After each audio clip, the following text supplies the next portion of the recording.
CTET পরীক্ষায় Bangla pedagogy একটা গুরুত্বপূর্ণ ভূমিকা পালন করে। তো বাংলা প্যাডাগজির ক্লাস আমরা প্রতিদিন দিতে চলেছি। প্রতিদিন আপনারা জানেন যে প্রত্যেকদিন আপনারা ক্লাস এক এক করে আপনারা ক্লাস পান। তো আজকের ক্লাসে আমরা টোটাল 50টা প্রশ্ন সলভ করব। আজকের ক্লাসে আমরা 50টা সলভ। ক্লাসটা একটু ম্যারাথন ক্লাস হবে, 1 ঘন্টা ক্লাসের লেন্থ হবে, 1 ঘন্টা ক্লাস হবে। তো সেই 1 ঘন্টা ক্লাস আপনারা খুব মনোযোগ সহকারে দেখুন, ঠিক আছে? 50টা প্রশ্ন আমরা 1 ঘন্টায় ক্লিয়ার করছি। ক্লিয়ার ভাই? তো সম্পূর্ণ ক্লাসটা আপনারা মনোযোগ সহকারে দেখুন এবং প্রত্যেকটা প্রশ্নের সঙ্গে সঙ্গে আমরা এক্সপ্লেন করার চেষ্টা করছি যে অ্যান্সারটা কেন কারেক্ট হলো। ক্লিয়ার? ক্লিয়ার ভাই? তো চলুন আমরা দেরি না করে আজকের ক্লাসে যাই এবং কারেক্ট আনসার কী হয় আপনারা কমেন্ট বক্সে অবশ্যই জানাবেন। ক্লাসে আমরা ডিসকাস করব বাংলা প্যাডাগজি থেকে 50টা অতি গুরুত্বপূর্ণ প্রশ্ন। তো চলুন প্রথম প্রশ্ন এখানে কি বলেছে আমরা দেখি। 1986 এর যে শিশু শ্রম নিষিদ্ধকরণ আইন অর্থাৎ চাইল্ড লেবার যে অ্যাক্ট যেটা হয়েছিল 1984, তো এই আইনে কি বলেছে? 14 বছর বয়স পর্যন্ত সমস্ত শিশুর সব ধরনের শ্রমসাধ্য কাজ নিষিদ্ধ করে। কেবলমাত্র ঝুঁকিবহুল কাজে শিশুদের অংশগ্রহণ নিষিদ্ধ করে। স্কুলের সময়ে শিশুদের শ্রমদান নিষিদ্ধ করে। নিয়োগকারীদের উপর শিশুদের শিক্ষার দায়িত্ব দিয়ে শিশু শ্রম নিষিদ্ধ করা। তো এই যে 1986 যে আমাদের অ্যাক্ট ছিল, চাইল্ড লেবার অ্যাক্ট, অর্থাৎ শিশুদের দিয়ে কোনো ধরনের খাটনি খাটানো যাবে না, কোনো ধরনের কষ্টসাধ্য কিংবা শ্রমসাধ্য কাজ সম্পূর্ণভাবে নিষিদ্ধ। 14 বছর বয়স পর্যন্ত কোনো শিশুকে যদি কেউ কাজে লাগান তবে তার মা বাবা এবং যে কাজে লাগাবে তার প্রতি আইনি ব্যবস্থা গ্রহণ করা হবে। তো এটা 1986 এই যে শিশু শ্রম নিষিদ্ধকরণ আইনে বলা হয়েছে। তো এই ধরনের প্রশ্ন কিন্তু আপনাদের পরীক্ষায় আসতে দেখা যায়। একজন শিক্ষক ক্লাসে ছাত্রদের প্রশ্ন করেন, তো তিনি কেন প্রশ্ন করেন? ছাত্রদের ব্যস্ত রাখার জন্য, শৃঙ্খলা রক্ষার জন্য, ছাত্রদের মনোযোগ আকর্ষণ করার জন্য, নাকি শিক্ষা দানের জন্য? আমরা ধরে নিন আপনি একটা ক্লাস করছেন, আপনার ক্লাসে এখানে 20 জন ছাত্র রয়েছে। ক্লিয়ার? আপনি একটা চ্যাপ্টার বোঝাতে চলেছেন, চ্যাপ্টারের নাম হচ্ছে মাছের গল্প। ধরে নিই অ্যাজ ফর এক্সাম্পল আপনি একটা চ্যাপ্টার বোঝাচ্ছেন, চ্যাপ্টারের নাম হচ্ছে মাছের গল্প। আপনার ক্লাসে মোট 20 জন ছাত্র আছে। তো আপনি গল্পটা পড়ছেন, গল্পটা চলছে। গল্পটা চলার সঙ্গে সঙ্গে হঠাৎ আপনি একজনকে প্রশ্ন করেন, যে কোনো এনিওয়ান একজনকে আমি প্রশ্ন করেন, এই মনা তুমি দাঁড়াও তো, এই যে আমরা গল্পটা পড়লাম, এখানে মাছের গল্প যে পার্ট আমরা পড়লাম, এখানে আমরা কয়টা মাছের কথা বলেছি এবার? তো সে যদি আপনার কথাটা মনোযোগ দিয়ে শুনে থাকে তাহলে সে সঠিক আনসার বলতে পারবে, এবং সে যদি আপনার কথাটা মনোযোগ দিয়ে না শুনে থাকে তাহলে কিন্তু সে আপনার প্রশ্নের উত্তর দিতে পারবে না। আর আপনি এই যে একজনকে প্রশ্ন করলেন, এটা শুধু একজনের মনোযোগ আকর্ষণ করছে না, কিন্তু এটা সমস্ত ক্লাসের মনোযোগ আকর্ষণ করছে। তার কারণ আপনি একজনকে প্রশ্ন করেছেন, তো বাকি ছাত্ররাও কী ভাববে যে আরে স্যার হঠাৎ আমাকেও কি প্রশ্ন করে বসবেন, আমাকে এবার থেকে ক্লাসটা মনোযোগ দিয়ে শুনতে হবে। অর্থাৎ মনোযোগ আকর্ষণের জন্য শিক্ষক ক্লাসে ছাত্রদেরকে প্রশ্ন করেন। ক্লিয়ার? স্কুলে ক্লাসের অবসরে শিক্ষক কী করবেন? শিক্ষকদের ঘরে বিশ্রাম নেবেন, লাইব্রেরিতে পত্র পত্রিকা পড়বেন, অফিসে অন্যান্য কর্মীদের সঙ্গে কথা বলবেন, ছাত্রদের বাড়ির কাজ পরীক্ষা করবেন। তো কোয়েশ্চন নম্বর 3 এর কারেক্ট আনসার হচ্ছে যখন স্কুলে যখন স্যারের ক্লাসের অফ থাকবে তখন তিনি তাদের যে বাড়ির কাজগুলো দিয়েছিলেন এই কপিটা কালেক্ট করবেন এবং এইগুলো চেক করবেন যে তারা ঠিকঠাকভাবে করলো কিনা না। ক্লিয়ার? ছাত্রদের মধ্যে একজন সামাজিক মূল্যবোধ জাগিয়ে তুলতে পারেন। ছাত্রদের মধ্যে কি করে একজন শিক্ষক সামাজিক মূল্যবোধ জাগিয়ে তুলতে পারেন? মহান মানুষদের কথা ছাত্রদের বলে, শৃঙ্খলতার বোধ জাগিয়ে তোলে, আদর্শ আচরণের মাধ্যমে, নাকি ছাত্রদের ভালো গল্প বলে? তো কোয়েশ্চন নম্বর 4 এর কারেক্ট আনসার হয়ে যাবে। এখানে কারেক্ট আনসার কী হবে বলুন তো? আদর্শ আচরণ যদি মানুষের ভালো হয়ে যায় তাহলে এখানে কী হবে? সামাজিক মূল্যবোধ অটোমেটিক্যালি জাগিয়ে তুলবে। ঠিক আছে? তারপর আমরা দেখি মেইন হলো আচরণ। ঠিক আছে ভাই? গ্রামবাসীদের মধ্যে কোনো বিষয় নিয়ে উত্তেজনা তৈরি হয়েছে এবং আপনি গ্রামের শিক্ষক, এবার আপনি কি করবেন? এবার মনে করুন একটা গ্রাম, এই গ্রামে যে কোনো একটা বিষয় নিয়ে একটা উত্তেজনা তৈরি হয়েছে, আপনি গ্রামের একজন শিক্ষক। এবার আপনি কি করবেন? গ্রাম প্রধানকে বিষয়টি জানাবেন, গ্রামবাসীদের শান্ত করার চেষ্টা করবেন, পুলিশে খবর দেবেন, গ্রামবাসীদের থেকে দূরত্ব বজায় রাখবেন। আমরা শিক্ষক, আমাদের সব সময় উচিত কি? আমাদের সব সময় উচিত যে আমরা নিজেরা, ছাত্ররা যদি ক্লাসে গন্ডগোল করে, আমাদের উচিত কি? আমরা কি করে ছাত্রদেরকে আমরা নিজে স্টেপ নিয়ে, পদক্ষেপ নিয়ে কী করে ছাত্রদের গণ্ডগোলটা মেটাতে পারি। একইভাবে গ্রামবাসীদের মধ্যে কোনো যদি উত্তেজনা হয়, আর আমি যদি গ্রামের শিক্ষক হই, বা তখন আমি এই ক্ষেত্রে গ্রামবাসীদের এই বিষয়টা সম্পূর্ণটা বুঝে আমি তাদেরকে শান্ত করার চেষ্টা করব। প্রথম আমার দায়িত্ব হবে এটা। পরিবার হলো, পরিবারটা কি? প্রথা বহির্ভূত শিক্ষার মাধ্যম। কোয়েশ্চেন নাম্বার 6, প্রথাগত শিক্ষার মাধ্যম, প্রথা বিবর্জিত শিক্ষার মাধ্যম, নাকি দূরশিক্ষার মাধ্যম? পরিবার থেকে আমরা শিক্ষা গ্রহণ করি কিনা না? তো একটা শিক্ষার মাধ্যম এখানে 3টে দেওয়া আছে, 4টাও কিন্তু শিক্ষার মাধ্যম দেওয়া আছে। পরিবার থেকে আমরা কি করি? শিক্ষা গ্রহণ করি। সবটির মধ্যে কিন্তু শিক্ষা আছে। ক্লিয়ার? এবার কি ধরনের শিক্ষা? পরিবারে কি কোনো প্রথাগত শিক্ষা দেওয়া হয়? প্রথাগত মানে একদম সম্পূর্ণ কনসেপ্ট ধরে ধরে সম্পূর্ণ পুরো ডিটেল এক্সপ্লেন করে শিক্ষা দেওয়া হয় না। প্রথা বিবর্জিত এটাও বলতে পারি না, দূর শিক্ষাও সেটা বলা যায় না। এটা হচ্ছে প্রথা বহির্ভূত শিক্ষা। প্রথা ছাড়া বিভিন্ন ধরনের শিক্ষা আমরা পরিবার থেকে পেয়ে থাকি। কারেক্ট আনসার হচ্ছে প্রথা বহির্ভূত শিক্ষার মাধ্যম is the right answer of this question. একটু তাড়াতাড়ি আমরা ক্লাসটা কন্ডাক্ট করব, কারণ টোটাল 50টা প্রশ্ন সলভ করতে হবে। ছাত্রদের স্কুলে খেলাধুলা করা উচিত, তার কারণ কি? ছাত্ররা যখন বিদ্যালয়ে যাবে তখন একজন শিক্ষকের দায়িত্ব হবে তাকে খেলাধুলায় অগ্রসর করে দেওয়া। তার কারণ কি? এতে তারা দৈহিকভাবে সবল হয়, এতে শিক্ষকদের কাজ সহজতর হয়, এতে সময় কাটানো সম্ভব হয়। আরে ভাই, স্কুলে আমরা যাই শিক্ষকরা কি সময় কাটানোর জন্য নাকি? তো এটা তো প্রথমে কাটুন। এতে সহযোগিতার মনোভাব এবং দৈহিক ভারসাম্য বিকশিত হয়। তো কারেক্ট আনসার হবে এখানে সহযোগিতার মনোভাব বৃদ্ধি পায়। অর্থাৎ কি? ছাত্ররা একের প্রতি আরেকের যে সামাজিকতা সেটা সম্পর্ক হবে, যার ফলে একজনে আরেকজনকে যে সহযোগিতা, যেমন আমরা গ্রুপ বেঁধে খেলাধুলা করি, যে টিম 1, টিম এ এবং টিম বি। তো টিম এর মধ্যে 5 জন থাকলো, টিম বির মধ্যে 5 জন থাকলো। এই টিম এর যে 5 জন থাকবে, একজন অপরজনকে কি করবে? এই খেলাতে সাহায্য করবে। ঠিক আছে না? ক্লিয়ার? অর্থাৎ সে ভাববে যে ও যদি লস হয়ে যায় তাহলে তো আমিও হেরে যাব। তার মানে যখন টিম বেঁধে খেলা হয় তখন একজনকে নিজে জেতার জন্য অন্যজনকে সাহায্য করা হয়, অর্থাৎ সহযোগিতার মনোভাব। এবং খেলাধুলা এমন একটা জিনিস যার ফলে কি হয়? দৈহিক ভারসাম্য বজায় থাকে, শারীরিক দিক দিয়ে কিছুটা বিকশিত হয়। তো এতে কারেক্ট আনসার হবে মানসিকভাবেও, তো সব কিছু মানসিকভাবেও তার দৃষ্টিভঙ্গি ভালো হয়। অর্থাৎ এখানে কারেক্ট আনসার হচ্ছে সহযোগিতার মনোভাব এবং দৈহিক ভারসাম্য বিকশিত হয়। একজন শিক্ষকের পক্ষে সর্বাপেক্ষা প্রয়োজনীয় কি? ক্লাসে শৃঙ্খলা রক্ষা করা, ক্লাসে নিয়মানুবর্তী হওয়া, ছাত্রদের সমস্যা দূর করা, নাকি ভালো বক্তা হওয়া? কোয়েশ্চন নম্বর 8 যদি আমরা দেখি, অর্থাৎ ক্লাসে নিয়মানুবর্তিতা। ক্লাসে যদি আমরা একটা নিয়ম অনুযায়ী যদি আমরা চলি তাহলে সমস্যাও দূর হবে, শৃঙ্খলাও রক্ষা হবে, এবং ভালো বক্তা হলে কিন্তু হয় না। বক্তা শিক্ষকের একটা ভালো গুণ নয়। বক্তা মানে লেকচার মেথড। আমরা কখনো লেকচার মেথডে কিন্তু আমরা ক্লাস কন্ডাক্ট করি না। ক্লিয়ার? সেটা কলেজ হলে অন্য কথা, আপার প্রাইমারি ধরুন হাই স্কুল হলে অন্য কথা, হায়ার সেকেন্ডারি হলে, কলেজ হলে অন্য কথা। কিন্তু যেহেতু প্রাইমারি কিংবা আপার প্রাইমারির ক্ষেত্রে আমরা লেকচার মেথড কখনো ক্লাসে ফলো করব না। আমরা সবসময় চাইল্ড সেন্ট্রিক এডুকেশন বা চাইল্ড সেন্ট্রিক যে প্রসেস, এটা আমরা ফলো করব বা লক্ষ্য করব। শিক্ষার মান উন্নয়নের প্রয়োজন। শিক্ষার মান উন্নয়ন, এটা মান উন্নয়ন বলেছে, মান উন্নয়নের প্রয়োজন। ছাত্রদের নিয়মিত মূল্যায়ন। শিক্ষার যেটা মান উন্নয়ন করতে গেলে আমাদের কিসের প্রয়োজন হতে হবে? নিয়মিত মূল্যায়ন করতে হবে। শিক্ষকদের উচ্চ বেতনের ব্যবস্থা মোটেই না। পাঠ্যক্রম পুনর্বিবেচনা হবে না। ভালো স্কুল বাড়ি নির্মাণ করলে হবে না।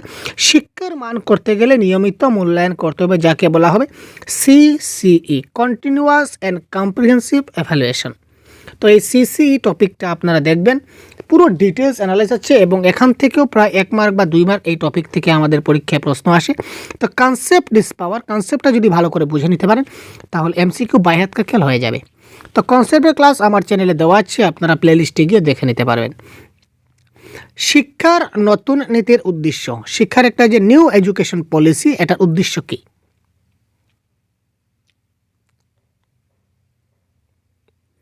সকলের জন্য শিক্ষার সমান সুযোগ তৈরি, সমগ্র শিক্ষা ব্যবস্থার সংশোধন, শিক্ষার সঙ্গে কর্মসংস্থানের সংযোগ সাধন, শিক্ষা এবং ডিগ্রি লাভের মধ্যে সংযোগ বিচ্ছিন্ন করা। তো এখানে অপশন নাম্বার ডি হবে কারেক্ট আনসার। শিক্ষা এবং ডিগ্রি লাভ এটা কিন্তু সম্পূর্ণ আলাদা জিনিস, এটা সম্পূর্ণ বিচ্ছিন্ন। কারণ নিউ এডুকেশন পলিসি বলেছে যে একজন ছাত্র যদি মাস্টার ডিগ্রি হয় এবং সে যদি আচার আচরণ ভালো করে জানে না, এটাকে আমরা শিক্ষা বলতে পারি না। তো ডিগ্রি লাভ সম্পূর্ণ আলাদা বিষয় এবং তার শিক্ষা গ্রহণটা সম্পূর্ণ আলাদা বিষয়। তো শিক্ষার সঙ্গে ডিগ্রি লাভের কোনো সংযোগ হয় না, সুতরাং এটা সংযোগ বিচ্ছিন্ন করেছে কি নিউ এডুকেশন পলিসি বা শিক্ষার নতুন নীতি। ক্লাসে ছাত্রদের আকর্ষণ ধরে রাখতে একজন শিক্ষকের কি করতে হবে? দেখুন, ক্লাসরুমে ছাত্রদের আকর্ষণ ধরে রাখাটা অতি গুরুত্বপূর্ণ। মানে ক্লাসটা যদি আপনি মানে ইন্টারেক্টিভ করতে চান বা আকর্ষণীয় করতে চান, যদি ক্লাসটা আপনি আকর্ষণীয় না করেন তাহলে কিন্তু ছাত্ররা আপনার কথাটা বুঝবে না। আর ছাত্ররা যদি আপনার কথাগুলো খুব ভালো করে বুঝতে না পারে তাহলে কিন্তু আপনি বোঝাতে পারবেন না এবং আপনার কথাগুলো ছাত্ররা বুঝতে পারবে না। তো কোয়েশ্চন নাম্বার 11 কারেক্ট আনসার কী হবে বন্ধুরা? কমেন্ট বক্সে জানান তো কারেক্ট আনসার। এবং প্রত্যেকটা প্রশ্নের উত্তর আমি বলার আগে আপনারা কমেন্টে বলার চেষ্টা করুন, এতে করে কি হবে, আপনাদের প্র্যাকটিস হবে। ঠিক আছে, তো আপনাদের প্র্যাকটিস হবে, আপনাদের যত ভালো প্র্যাকটিস হবে তত বেশি পরীক্ষা ও রেজাল্টও আপনাদের ভালো আসতে চলেছে।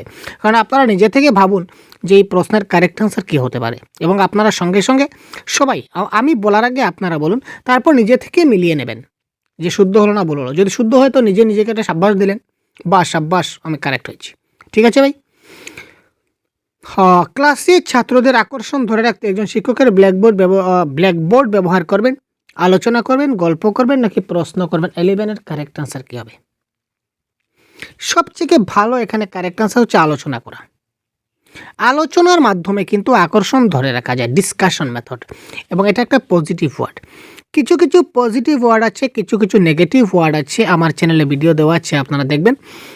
Positive and negative word Bengali সহজগুরু, positive and negative word Bengali সহজগুরু, এটা লিখে যদি আপনারা ইউটিউবে সার্চ করেন তাহলে আপনার সামনে আমার দেওয়া ভিডিওটা চলে আসবে বাংলা ভাষায়, যেটা সেই বাংলার কিছু পজিটিভ এবং নেগেটিভ ওয়ার্ডের আমি একটা ভিডিও দিয়েছিলাম। এবং এই ভিডিওটা যদি দেখেন তাহলে প্যারাগোজির 50% আপনার সমস্যার সমাধান হয়ে গেছে। ঠিক আছে না? 50%। কারণ ডিসকাশন করা, আলোচনা করা যেখানে থাকবে এটা কারেক্ট অ্যান্সার হবে, মুখস্থ করা যেখানে হবে এটা কারেক্ট অ্যান্সার হবে না, এটা ক্যান্সেল। ছাত্রদের দ্বারা মুখস্থ করানো, জবরদস্তি শেখানো, তাদেরকে নোট লেখানো, ছাত্ররা ব্ল্যাকবোর্ড থেকে কপি করছে, এই ধরনের বা আরেকটা শব্দ আছে যেমন কেবল, মাত্র, এই শব্দগুলো যেখানে থাকবে সঙ্গে সঙ্গে এটা বলবেন, এটা কারেক্ট আনসার হবে না। ঠিক আছে, তো এই ধরনের কোন শব্দ থাকলে কারেক্ট আনসার হবে না, কোন শব্দ থাকলে কারেক্ট আনসার হবে, তো এই ক্লাসে আপনারা দেখতে পাবেন। এই যে বললাম positive and negative word in Bengali সহজগুলো লিখে সার্চ করলে আপনারা ভিডিওটা পেয়ে যাবেন। শিক্ষক এবং ছাত্রের মধ্যে সর্বোত্তম সম্পর্ক কোনটি? অর্থাৎ শিক্ষক এবং ছাত্রের মধ্যে সম্পর্কটা কেমন হওয়া উচিত? বন্ধুত্বপূর্ণ সম্পর্ক, না প্রভু এবং ভৃত্যের সম্পর্ক, না ব্যবসায়ী ক্রেতার সম্পর্ক, না পিতামাতার সন্তানের সম্পর্ক? আমরা সবাই কিন্তু এই প্রশ্নে অবগত আছি ভাই যে শিক্ষক এবং ছাত্রের মধ্যে সবচেয়ে ভালো সম্পর্ক হচ্ছে বন্ধুত্বপূর্ণ সম্পর্ক। কেন বন্ধুত্বপূর্ণ সম্পর্ক? কারণ একজন বন্ধু আরেকজন বন্ধুকে কোনো কিছু কথা বলতে দ্বিধাবোধ করে না।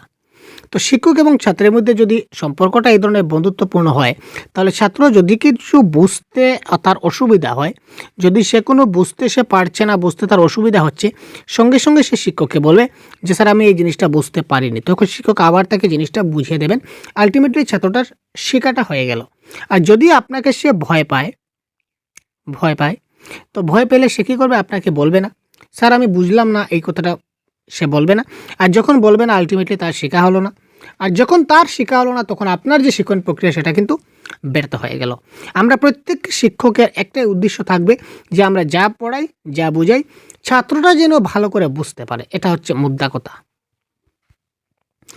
জীবনের সমস্ত ক্ষেত্রেই মনস্তাত্ত্বিক জ্ঞান প্রয়োজন, এটার কারণ কি?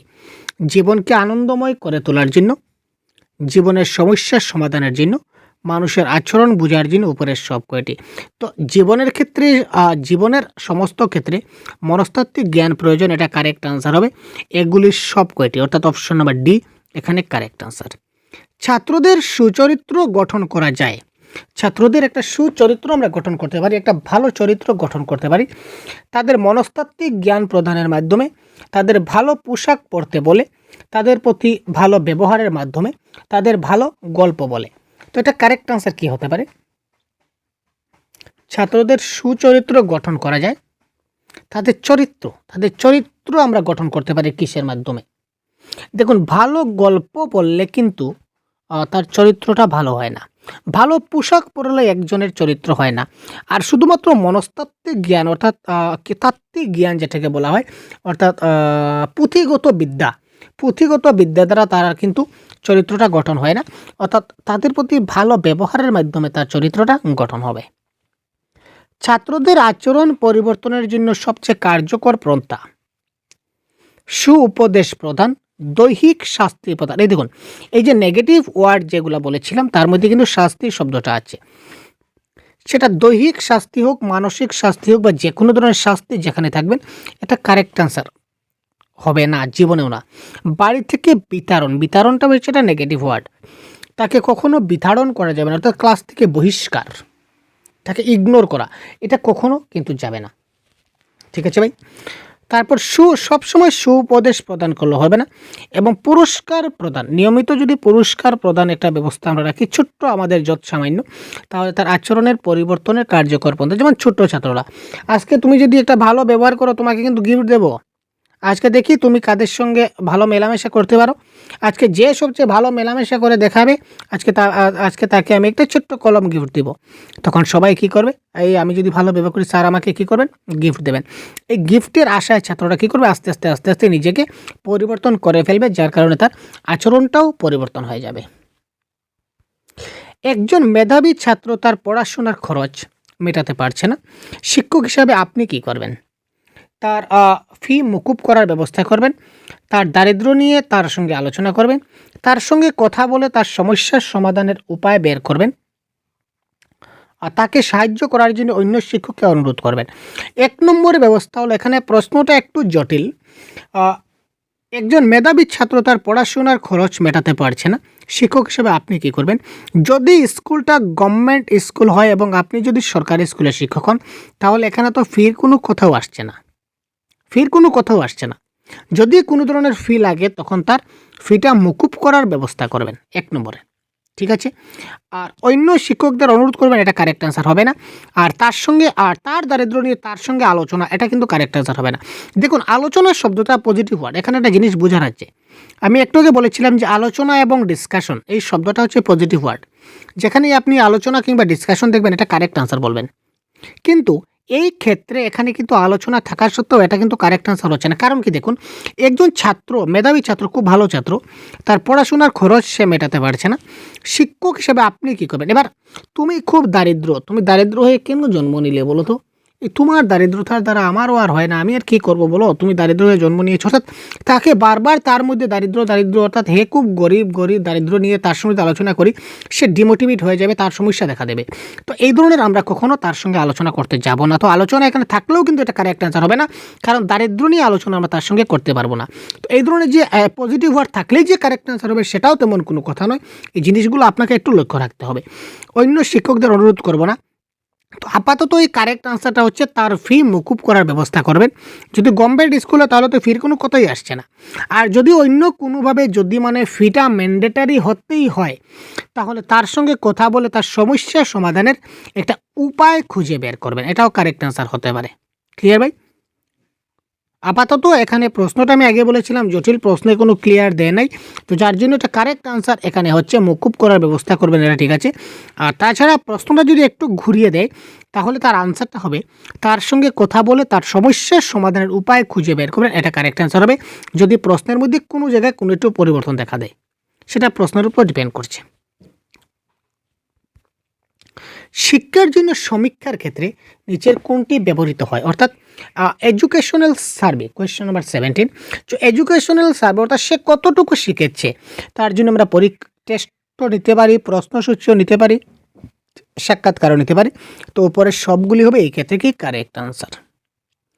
ছাত্রদের দক্ষতার মূল্যায়নে নিচের কোনটি কার্যকরী? সাপ্তাহিক পরীক্ষা, মাসিক পরীক্ষা, সেমিস্টার পরীক্ষা নাকি বার্ষিক পরীক্ষা? Question number 18।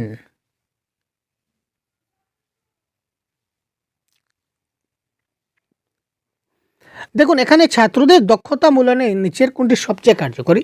1 নম্বরে আমি বলবো এখানে অপশনে কিছুটা ভুল আছে। কারণ কেননা অপশনে ভুল আছে, যে পরীক্ষা, পরীক্ষা শব্দটাই হচ্ছে নেগেটিভ ওয়ার্ড। অপশনটা একটু উল্টাপাল্টা আছে। তো এখানে পরীক্ষা শব্দটি হচ্ছে নেগেটিভ। তো যেখানেই পরীক্ষা, এখানে যেহেতু পরীক্ষা দিয়েছে, পরীক্ষা শব্দটাই নেগেটিভ, এখানে পরীক্ষা কোনোটাই কিন্তু কারেক্ট অ্যান্সার হবে না। তো আপনার বলে কারেক্ট অ্যান্সার কোনটা হবে? কারেক্ট অ্যান্সার এখানে হবে গঠনমূলক মূল্যায়ন। ঠিক আছে ভাই, গঠনমূলক মূল্যায়ন হবে এখানে কারেক্ট অ্যান্সার। এখানে অপশন 4টে দিয়েছে, 4টার মধ্যে একটাও কিন্তু কারেক্ট আনসার নয়, এটা অপশন ভুল আছে। তো ছাত্রদের দক্ষতার মূল্যায়নে নিচের কোনটা সবচেয়ে বেশি কার্যকরী? এটা হচ্ছে গঠনমূলক মূল্যায়ন, বা যদি আমরা ইংলিশে বলি তাহলে আমরা বলবো ফর্মেটিভ অ্যাসেসমেন্ট বা ফর্মেটিভ এভালুয়েশনও বলতে পারি। ঠিক আছে, তো ফর্মেটিভ অ্যাসেসমেন্ট কিংবা গঠনমূলক মূল্যায়ন হবে এখানে কারেক্ট আনসার। পরীক্ষার শব্দটি হচ্ছে নেগেটিভ ওয়ার্ড, এটা কখনো কারেক্ট আনসার হতে পারে না। অনুমতি না নিয়ে একজন ছাত্র দীর্ঘদিন যদি অনুপস্থিত থাকে তাহলে একজন শিক্ষক হিসেবে আপনি কি করবেন? যেমন আপনার কাছে কোনো অনুমতি নিল না, অনুমতি না নিয়ে একজন ছাত্র দীর্ঘদিন থেকে আপনার বিদ্যালয়ে অনুপস্থিত, একজন শিক্ষক হিসেবে আপনি কি করবেন? তাকে স্কুল থেকে বিতরণের কথা ভাবেন। আমি আগেই বলেছি বিতরণ আমরা করব না, কখনো আমরা স্কুল থেকে কখনো কোনো শিশুদের তাড়িয়ে দিই না। বিষয়টিকে গুরুত্ব দেবেন না। কেন গুরুত্ব দেবেন না? ছাত্রটা স্কুলে আসছে না, আমার গুরুত্ব দিতে হবে। কেন আসছে না? আমি এতদিন যে অন্য ছাত্রদের পড়াচ্ছি, সে তো জিনিসটা পড়তে পারছে না, বুঝতে পারছে না, অর্থাৎ তার সমস্যা দেখা দেবে। সে পরবর্তী যে আগের আমি যেগুলো অলরেডি আমি ক্লাস কন্ডাক্ট করছি, এই জিনিসগুলো বুঝতে পারছে না, এটা তাকে হ্যাম্পার করবে। অভিভাবককে বিষয়টি জানাবেন, আর তার সম্বন্ধে অন্য ছাত্র থেকে খোঁজখবর নেবেন। তো ব্যাপারটা এই ক্ষেত্রে আমাদের অভিভাবককে বিষয় জানাতে হবে যে তোমার ছাত্রটা কেন স্কুলে আসছে না, তুমি তাকে তাড়াতাড়ি স্কুলে পাঠাও। এটা কারেক্ট আনসার হবে, অভিভাবককে বিষয়টা জানাতে হবে। ছাত্রদের শুনে বুঝার দক্ষতা বিকাশের জন্য একটা শিক্ষক কী করবে, একজন শিক্ষক কী করবেন? শুনে বুঝার, অর্থাৎ কোনো কিছু শুনে সে যাতে বুঝতে পারে, এই যে দক্ষতা, এই দক্ষতা বিকাশের জন্য একজন শিক্ষক কী করবেন? ছাত্রদেরকে পড়ে শোনাতে বলবেন, যে তোমরা কিছুটা পড়ে শোনাও দেখি। পড়ার সময় ভুলগুলা দেখিয়ে দেবেন, ছাত্রদের প্রশ্ন করবেন, শোনার প্রয়োজনীয়তা ব্যাখ্যা করবেন। এই ক্ষেত্রে আমরা বলবো ছাত্রদেরকেই পড়ে শোনাতে বলবেন, যার কারণে সে পড়ে জিনিসটাকে বুঝতে পারে কিনা না সেটা আমি বুঝতে পারবো। অপরিচ্ছন্ন পোশাক পরে একজন ছাত্র স্কুলে এসেছে, শিক্ষক হিসেবে আপনি কি করবেন? দেখুন অতি গুরুত্বপূর্ণ প্রশ্নগুলো কিন্তু আজকের সেই ক্লাসে আমরা ডিসকাস করতে যাচ্ছি। তাকে ক্লাসের বাইরে দাঁড় করিয়ে রাখবেন। সে অপরিচ্ছন্ন পোশাক পরে ক্লাসের স্কুলে এসেছে, শিক্ষক হিসেবে আপনি, আমরা তাকে ক্লাস থেকে আলাদা করতে পারি না, যেহেতু ইনক্লুসিভ এডুকেশনে বলেছে যে সবাইকে নিয়ে আমাদের চলতে হবে, আমাদের কাছে সব সমান, সুতরাং এটা কারেক্ট অ্যান্সার হবে না। অভিভাবককে ডেকে পাঠাবেন, এটা আপাতত না, কিছুক্ষণ যাক। পরিচ্ছন্নতার প্রয়োজনীয়তা তাকে বুঝিয়ে বলবেন, এটা কারেক্ট অ্যান্সার। সে যাতে পরিষ্কার পরিচ্ছন্ন পোশাক পরতে পারে তার জন্য তাকে আর্থিক সাহায্য দেবেন। তো কোন শিক্ষক আছেন যিনি আর্থিক সাহায্য দেবেন? এটা সম্ভব না। সুতরাং পরিষ্কার পরিচ্ছন্নতার প্রয়োজনীয়তা তাকে বোঝাতে হবে। সে যদি বুঝতে পারে যে পরিচ্ছন্নতার আসল উদ্দেশ্যটা কি, পরিষ্কার পরিচ্ছন্ন থাকলে কি হয়, তবে পরবর্তী দিনে সে অবশ্যই পরিষ্কার পরিচ্ছন্ন হয়ে আসবে। শুধু ভালো জামা কাপড়, নতুন জামা কাপড় পরে আসলেই কিন্তু পরিষ্কার হওয়া যায় না। পরিষ্কার হতে গেলে পুরনো কাপড়, পুরানো পোশাক দিয়েও কিন্তু পরিষ্কার পরিচ্ছন্ন থাকা যায়, যদি আমরা সিস্টেমটা জানি, শিশুদেরকে যদি সিস্টেমটা বুঝিয়ে দিতে পারি। কিভাবে ছাত্রদের কবিতা শেখানো উচিত? এটা প্রিভিয়াস ইয়ার কোয়েশ্চনে এসেছিল, অতি গুরুত্বপূর্ণ প্রশ্ন ভাই। কিভাবে ছাত্রদের কবিতা শেখানো উচিত? কবিতার ছন্দ অনুযায়ী সুর করে পড়ার মাধ্যমে ছাত্রদের আনন্দ দেয় এমন করে কবিতা পড়ে। কবিতা পড়ার সময় কঠিন শব্দগুলির উচ্চারণ করে।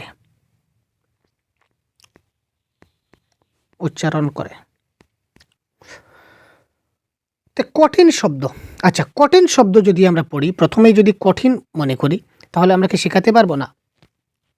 ছন্দ অলঙ্কার, ছোট্ট ছাত্র ছন্দ এবং অলঙ্কার কি বুঝবে, আমরা কাটলাম। কিন্তু কবিতা শেখানোর সবচেয়ে একটা উত্তম পন্থা হচ্ছে কি, কবিতা কি করে যে সুর করে পড়া যায়। সুর, কবিতার একটা সুর, লয় এবং তাল থাকে। এই সুর, লয় এবং তাল এগুলা দিয়ে যদি আমরা একটা কবিতাকে যদি ভালো করে প্রদর্শিত করতে পারি, উপস্থাপন করতে পারি, কবিতাটা যদি আমরা পড়াতে পারি, তাহলে ছাত্ররা আরাম পাবে। মানে অটোমেটিকলি যদি সুর করে পড়ে তাহলে আনন্দ পাবে। তো আনন্দ পেলে জিনিসটা সে খুব তাড়াতাড়ি শিখে যাবে। তো কারেক্ট অ্যান্সার এখানে সুর করে পড়া। আর সুর করে পড়লেই কিন্তু আনন্দ চলে আসবে। তো আনন্দ এখানে আলাদা করে দিতে হবে না। তো সুর করে পড়ার মাধ্যমে it is the right answer. ছাত্রদের লেখার দক্ষতা বিকাশের জন্য আমরা কি করব? তাদের বেশি করে বাড়ির কাজ দিতে হবে, তাদের শ্রুতিলিখন অভ্যাস করাতে হবে, শুনে বা দেখে লেখার অভ্যাস তৈরি করাতে হবে, তাদের লিখতে উৎসাহিত করতে হবে। কোয়েশ্চন নম্বর 23।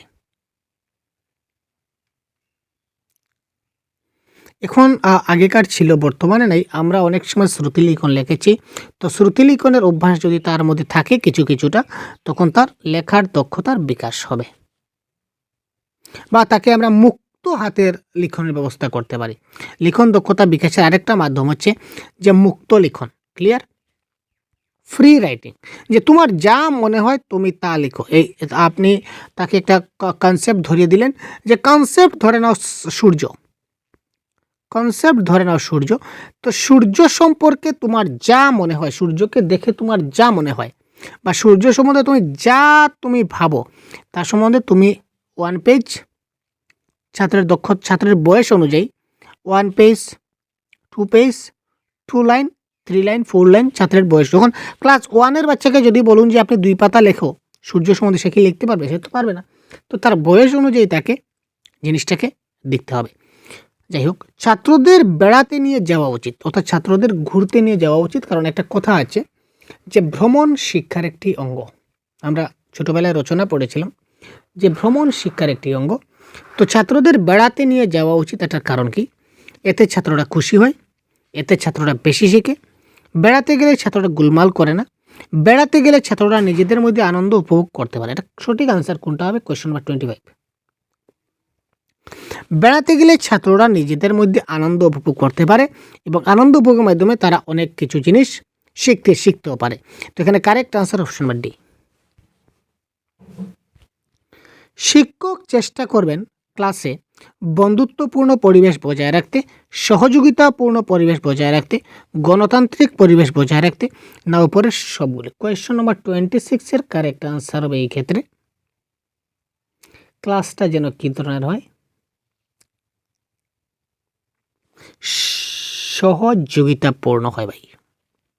শিক্ষক চেষ্টা করবেন ক্লাসটা যেন সহযোগিতাপূর্ণ পরিবেশ বজায় থাকে, অর্থাৎ একজন আর একজনকে যাতে সবসময় সহযোগিতা করতে থাকে। ক্লিয়ার? শিশুদের আচরণ নিয়ে চর্চার সর্বোত্তম পদ্ধতি কোনটি? শিশুদের আচরণ নিয়ে যে চর্চা হয়েছিল বা যেখানে চর্চা হয়, এই চর্চা করার সবচেয়ে ভালো পদ্ধতি কোনটা? Question number 28। তদন্তমূলক পদ্ধতি, বাস্তব আনুক পদ্ধতি, সাক্ষাৎকার পদ্ধতি, না ব্যক্তিগত চর্চা পদ্ধতি? কারেক্ট আনসার এখানে হবে ইন্সপেকশন মেথড। অর্থাৎ আমরা ইন্সপেক্ট করতে পারি যে কোন বাচ্চার আচরণ কী ধরনের। আমরা তদন্তমূলক পদ্ধতি ব্যবহার করি যে ছাত্রদের আচরণ কেমন, কোন ছাত্রের আচরণ কেমন, সেটা আমরা দেখতে পারি। শিশুর ক্ষেত্রে বিকাশ, এই শব্দটার অর্থ কী? ফলাফল সংক্রান্ত পরিবর্তন, পরিমাপ সংক্রান্ত পরিবর্তন, উপরের দুইটাই এবং কোনোটাই নয়। কোয়েশ্চন নম্বর 29। বিকাশ, ডেভেলপমেন্ট। বিকাশ হচ্ছে অলরাউন্ড ডেভেলপমেন্ট, অলরাউন্ড। আমরা ফলাফল মানে রেজাল্ট, ঠিক আছে বা? ফলাফল মানে ভাই রেজাল্ট। রেজাল্ট মানে কি? একটা নাম্বার, সে কত পার্সেন্ট পেলো, 90% মার্ক পেলো, বা সে 1 গ্রেড মার্ক পেলো। তো আমরা প্যাডাগজির ভাষায় এই যে পার্সেন্টেজের হিসাব আর গ্রেডের হিসাব, এগুলো কিন্তু নেগেটিভ, আমরা এগুলোকে দেখি না। সুতরাং ফলাফল সংক্রান্ত পরিবর্তন আমরা দেখব না, আমরা দেখব পরিমাপ সংক্রান্ত পরিবর্তন। তার মধ্যে কত পরিমাণ বিকাশ হয়েছে, ডেভেলপমেন্টটা তার মধ্যে কতটুকু হয়েছে, আমরা ফলাফলটা দেখব না। কারণ ফলাফল দেখতে গেলে তাকে একটা পার্সেন্টেজ দিতে হবে, 95% পেয়েছে বা সে এ গ্রেড পেয়েছে। আমরা গ্রেড বা পার্সেন্টেজ জিনিসগুলো আমরা দেখি না। সুতরাং আমরা কারেক্ট আনসার হচ্ছে কি পরিমাপ সংক্রান্ত পরিবর্তন ইজ দ্য রাইট আনসার। একটি শিশুর সামাজিক বিকাশ অর্থাৎ সোশিয়াল ডেভেলপমেন্ট বলতে আমরা কি বুঝি? সমাজে শিশুর বিকাশ, গোষ্ঠীর মধ্যে একটি শিশুর মানিয়ে চলা, নাকি একটা ভালো সমাজ, নাকি সমাজে ভালো কাজ হয় এই তত্ত্ব। তো একটি শিশুর সামাজিক বিকাশ বা সোশিয়াল ডেভেলপমেন্ট বলতে আমরা কি বুঝি? একটা সমাজে যাতে করে একটা শিশুর বিকাশ হয়, এটাকে বলা হবে শিশুর সামাজিক বিকাশ। ঠিক আছে, ক্লিয়ার? তো question number 1 is the right answer. এবার দেখুন শৈশব বা চাইল্ডহুড বলতে আমরা কি বুঝি? 31, এটা 3 থেকে 12 বছর সম্পূর্ণ বয়সকে আমরা চাইল্ডহুড বলতে পারি। এখানে আর্লি চাইল্ডহুড এবং লেটার চাইল্ডহুড দুটো আছে, ক্লিয়ার? কোন সময়ে শিশুরা আবদ্ধ জ্ঞান লাভ করে? ঠিক আছে না? স্ট্যাগন্যান্ট নলেজ, আবদ্ধ জ্ঞান, যখন শিশুরা নিজেরাই কোনো কিছু অনুশীলন করে, যখন শিক্ষক শিশুদের পড়ান, যখন পিতামাতা শিশুকে পড়ান, না উপরের সব কয়টি? Question number 32। আবদ্ধ জ্ঞান বলতে কি বুঝি? 32, এটা কারেক্ট আনসার হবে। যখন পিতামাতা শিশুকে পড়ান তখন সেটাকে আবদ্ধ জ্ঞান বলা হয়। হ্যাবিট বা অভ্যাস কি? আমরা যেটাকে হ্যাবিট বা অভ্যাস বলি, এটা আসলে কি? কোনো কাজ বারবার করা, একটি স্বয়ংক্রিয় পদ্ধতি, এ এবং বি দুটাই, না কোনোটাই নয়? কোয়েশ্চন নম্বর 33। একটা কাজ বারবার করা এটাকে অভ্যাস বলা হয় এবং এটা একটা স্বয়ংক্রিয় পদ্ধতিও, সুতরাং এ এবং বি দুটাই হবে এই ক্ষেত্রে কি কারেক্ট আনসার। 34। একজন শিক্ষক কিভাবে ছাত্রদের দক্ষতার পরিমাপ করবেন? একটা ছাত্রের দক্ষতার পরিমাপ একজন শিক্ষক কি করে করবেন? ছাত্রদের পরীক্ষা নিয়ে, ছাত্রদের প্রশ্ন করার মাধ্যমে, ছাত্রদের বিভিন্ন কাজের খতিয়ান পর্যালোচনা করে, নাকি ছাত্রদের অভিভাবকদের সঙ্গে কথা বলে? কোয়েশ্চন নম্বর 34।